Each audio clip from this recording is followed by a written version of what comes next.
नमस्कार, आप देख रहे हैं श्रेष्ठ भारत समाचार। मैं Shubham Rai. GST, good and service tax, इसको लेके हमारे देश में अभी भी ऐसे कई लोग हैं जिनको कहीं ना कहीं असमंजस रहता है और गुड एंड सर्विस टैक्स मतलब कि जीएसटी के बारे में अभी भी पूरी तरह से जानकारी नहीं है और इसको लेके लोग कई जगह चक्कर भी काटते हैं और कई बार इनकम टैक्स के अंडर में फंस भी जाते हैं क्योंकि इसके बारे में पूरी तरह से जानकारी नहीं है लोगों को। अभी हम बात करेंगे, हमारे साथ एक इनकम टैक्स के एडवोकेट मौजूद हैं, वो अपना परिचय खुद देंगे। इस वक्त मैं पटना में मौजूद हूं और अभी हम बात करेंगे जीएसटी लागू किया गया। आपको बता दें कि हमारे देश में आज़ादी के बाद साल 2016 में लोकसभा और राज्यसभा में इसको पास किया गया था और 1 जुलाई 2017 को इसको पूर्ण तरीके से हमारे भारत देश में लागू कर दिया गया।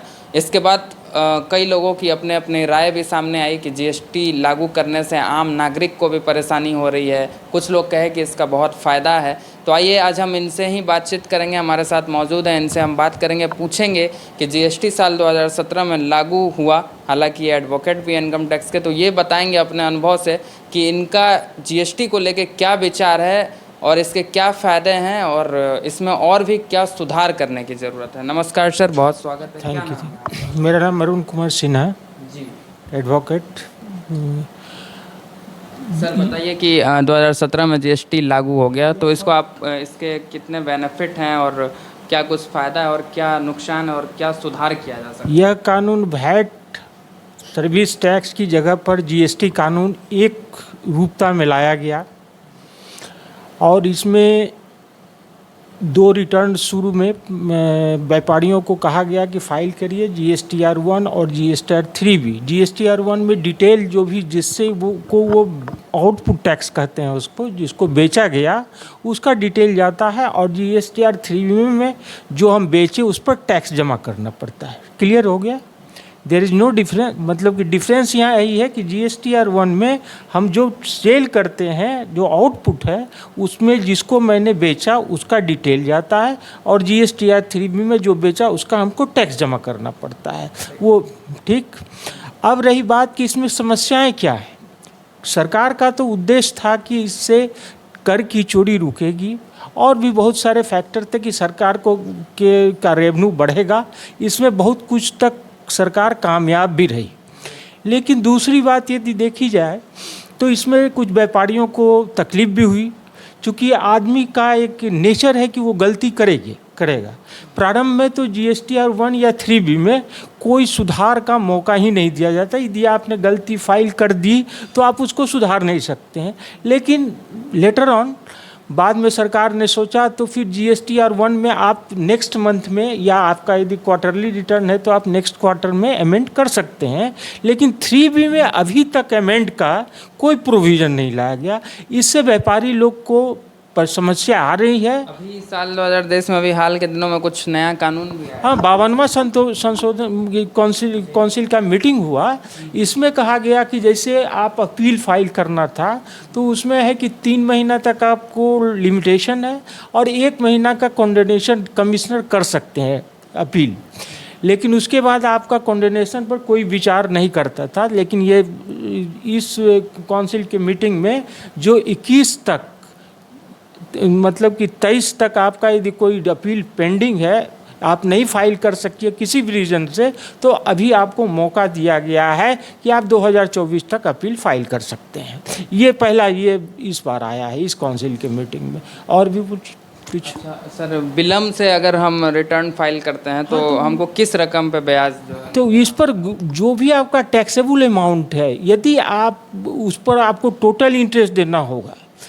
आपने पैसा पहले भी जमा किया है और वो आपके कैश क्रेडिट में दिखाई दे रहा है, लेकिन पोर्टल कम्यूट करेगा आपका टोटल टैक्स लायबिलिटी पर। जबकि आपने पहले भी, मान लीजिए कि 10 लाख हमारा टैक्स लायबिलिटी आता है, हमने 5 लाख पहले जमा कर दिया कैश क्रेडिट में, लेकिन वो जब कम्यूट करेगा इंटरेस्ट तो वो टोटल 10 लाख पर करेगा। जब तक कि हम उसको 3B में नहीं ले जाएंगे तब तक वो उस पर कैलकुलेट होता है। ये बहुत बड़ा प्रॉब्लम है ये भी। और आईटीसी भी इस वक्त एक बहुत बड़ी समस्या है, इसके संबंध में आप क्या? आईटीसी में दो तीन चीज़ है। एक तो फेक बिल का क्वेश्चन आता है, 16(4) सेक्शन है इसका। और आपका दूसरा है कि यदि आप आईटीसी क्लेम करते हैं और आप जिससे परचेज किए हैं, यदि उसने आपका नाम अपलोड नहीं किया है, उस परिस्थिति में डिपार्टमेंट आपको टैक्स लायबिलिटी का नोटिस भेजेगी, उसको छोड़ देगी आप पर। जबकि दोनों को भेजना चाहिए कि भाई आपके नाम पर ये बिल चढ़ा हुआ है और यहाँ पर शो नहीं कर रहा है। दोनों पक्ष की उपस्थिति में इसका समाधान होना चाहिए, नहीं तो ये तो बाइस्ट हो जा रहा है ना, तो इसका सुधार होना चाहिए। और नोटिस अधिकारी द्वारा जो पोर्टल और मैसेज के थ्रू जो मेल भेजा जाता है, और अभी भी ग्रामीण पॉपुलेशन ज़्यादा है, गांव में लोग रहते हैं, बहुत सारे लोग ईमेल, आपको मैसेज, इससे इसका ज्ञान नहीं रहता है। दूसरी ओर कि जिस एडवोकेट से या जिस सीए से वो लोग रजिस्ट्रेशन लेते हैं, वो अपना ईमेल और मोबाइल नंबर डाल देते हैं, तो एक्चुअली जो एग्रीव्ड पर्सन, जो बिजनेसमैन है, उसके पास तक तो नोटिस गया नहीं। इसलिए सरकार से मेरा अनुरोध है कि एक पेपर नोटिस भी निर्गत करना चाहिए, वो तब कंप्लाइंस माना जाएगा कि हाँ नोटिस कंप्लाई हुआ। क्या बैंक अकाउंट को भी फ्रीज करने का पावर होता है अधिकारी के पास? देखिए, bank account Patna Delhi high court का एक जजमेंट भी आया है, विजय की क्या नाम है उसका, Vikas enterprises versus central commissioner of central tax. उसमें कहा गया है कि कमिश्नर के अलावा किसी भी अधिकारी को ये शक्ति नहीं है कि वो किसी के अकाउंट को फ्रीज कर सके, लेकिन ये लोग कर रहे हैं। अभी प्रैक्टिकल में तो आपको असिस्टेंट कमिश्नर, डीसी सब कर लेते हैं, लेकिन ये जो है दिल्ली हाई कोर्ट का जजमेंट है, आपको 2023 का भी हाल का जजमेंट आया। क्या अपील आदेश के 3 महीने बाद भी फाइल कर सकते हैं? वो हम आपको बताए कि नहीं कर सकते हैं, पहले भी बताए थे कि 3 महीने तक ही फाइल करना है। 1 महीने का कमिश्नर कॉन्डेमनेशन पिटीशन आपका अलाउ कर सकता है, उसके बाद आप अपील नहीं फाइल कर सकते हैं।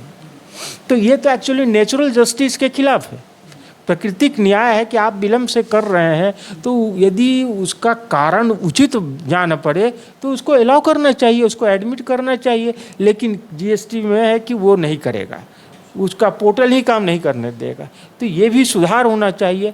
अभी तो हाल में जब सरकार गलती अपना समझिए, तभी तो ये अपॉर्चुनिटी दिया है कि 23 तक जिनका अपील है आपका फाइल कीजिए।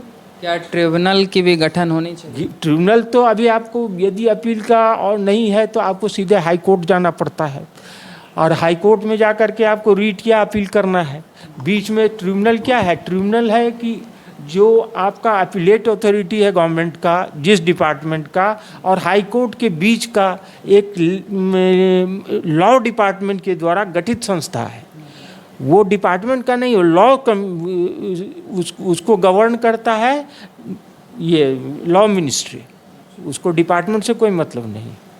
अगर सर आसान भाषा में अगर बताएं तो आम नागरिकों को आप क्या समझाना चाहेंगे? जीएसटी उनके लिए कितना फ़ायदेमंद है और क्या है? जीएसटी एक्चुअली सरकार के लिए भी अच्छा है।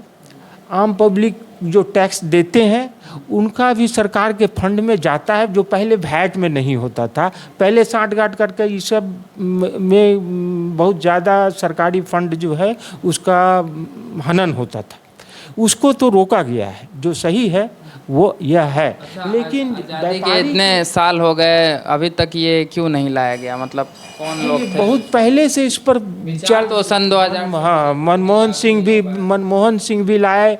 उस समय नरेंद्र मोदी ही इसका विरोध कर रहे थे, लेकिन बाद में वो समझे कि नहीं ये सही है, तब लाए।